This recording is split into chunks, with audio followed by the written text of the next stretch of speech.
তো যদি আপনি একজন মোবাইল ইউটিউবার হয়ে থাকেন এবং আপনার ভিডিওগুলো কাইনমাস্টার দিয়ে এডিট করে থাকেন তাহলে এই ভিডিওটি ডেফিনেটলি আপনার জন্য। কারণ এই ভিডিওতে আমি আপনাদের কাইনমাস্টার অ্যাপের মধ্যে এমন 5টা সেটিং করে দেখাবো যেগুলো অত্যন্ত ইম্পর্টেন্ট এবং মোস্ট ভ্যালুয়েবল। যদি আপনি আপনার কাইনমাস্টার অ্যাপের মধ্যে এই ইম্পর্টেন্ট 5টা সেটিং করে রাখেন তাহলে আপনার ভিডিওগুলো অনেক হাই কোয়ালিটির হবে এবং আপনার ভিডিও এডিটিং প্রসেস অনেক ফ্লোলেস হবে।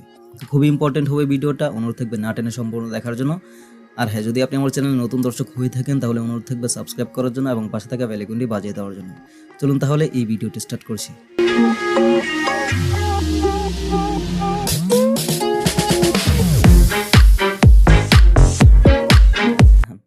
প্রথমত কাইনমাস্টার অ্যাপটি ওপেন করবেন। তো প্রথম সেটিংটি খুবই ইম্পর্টেন্ট, যারা কাইনমাস্টার দিয়ে ভিডিও এডিট করেন তাদের সকলের জন্য এই সেটিংটি করা অবশ্যই উচিত। তো এই সেটিংটি করার জন্য এখান থেকে এই সেটিং আইকনে ক্লিক করবেন। তারপর এখানে ডিভাইস ক্যাপাবিলিটি ইনফরমেশন এখানে আসবেন।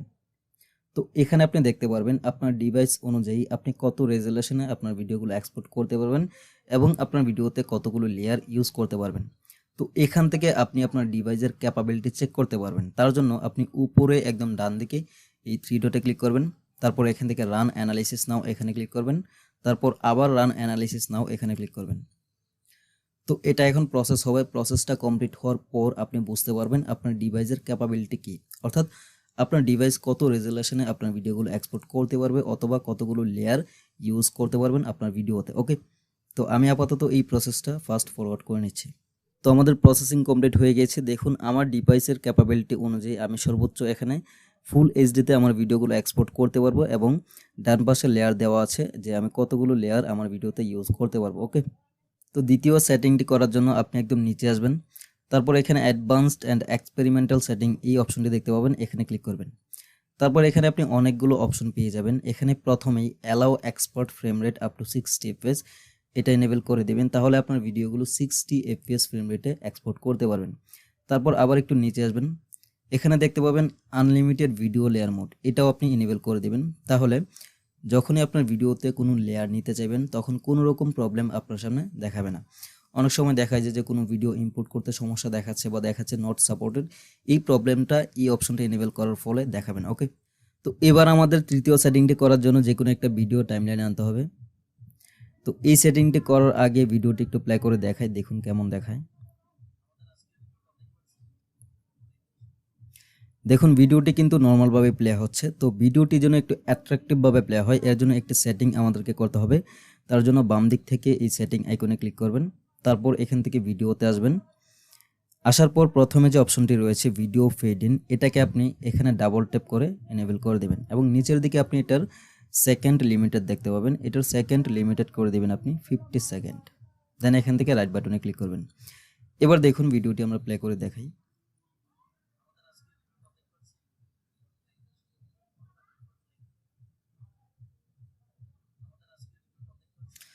দেখুন এখানে স্টার্টিংয়ে কিন্তু একটা ব্ল্যাক স্ক্রিন ফেড ইন হচ্ছে, যেটা দেখতে খুবই সুন্দর লাগছে এবং অ্যাট্রাকটিভ মনে হচ্ছে। ওকে, তো সেমভাবে ভিডিওটির শেষের দিকেও এই সেটিংটি করে নেবেন। তার জন্য আবার এই সেটিং আইকনে ক্লিক করবেন, তারপর ভিডিওতে আসবেন। দেন নিচের দিকে ভিডিও ফেড আউট, এটাকে আপনি ডাবল ট্যাপ করে এনেবল করে দেবেন এবং এটারও সেকেন্ড লিমিটেড আপনি করে দেবেন 50 সেকেন্ড। দেন এখান থেকে রাইট বাটনে ক্লিক করবেন। এবার আমরা যদি ভিডিওটাকে শেষের দিকে প্লে করি, দেখুন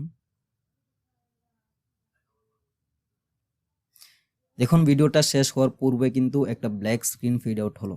তো এই ব্ল্যাক স্ক্রিনটা ফেড আউট হওয়ার কারণে কিন্তু আপনার ভিডিওটা অ্যাট্রাকটিভ মনে হচ্ছে এবং খুবই সুন্দর লাগছে। ওকে, এবার আমাদের চতুর্থ এবং পঞ্চম সেটিংটি করার জন্য এক্সপোর্টে আসতে হবে। তারপর এখানে আপনি দেখতে পারবেন কত রেজুলেশনে এবং কত ফ্রেম রেটে আপনার ভিডিওগুলো এক্সপোর্ট করতে পারবেন। তো এখন যে বিষয়টা বলবো এটা খুবই ইম্পর্টেন্ট। আপনি ভিডিও এক্সপোর্ট করার সময় যদি আপনি এখানে উল্টাপাল্টা রেজুলেশন এবং ফ্রেম রেট সিলেক্ট করেন তাহলে কিন্তু আপনার ভিডিও কোয়ালিটি ভালো হবে না। তো ভিডিও কোয়ালিটি ভালো করার জন্য আপনি এখানে রেজুলেশন রাখবেন ফুল এইচডি অর্থাৎ 1080 পিক্সেল এবং ফ্রেম রেট রাখবেন 60 fps, তাহলে আপনার ভিডিও কোয়ালিটি অনেক বেটার হবে। তারপর আপনি নিচের দিকে দেখতে পারবেন বিট রেট। তো এই বিট রেট অনেকেই সঠিক দিতে পারে না, যার জন্য ভিডিও কোয়ালিটি ভালো হয় না। তো 60 fps এবং ফুল এইচডি ভিডিওর জন্য আপনি এখানে বিট রেট দিবেন 10 mbps, তাহলে আপনার ভিডিও কোয়ালিটি অনেক ভালো হবে।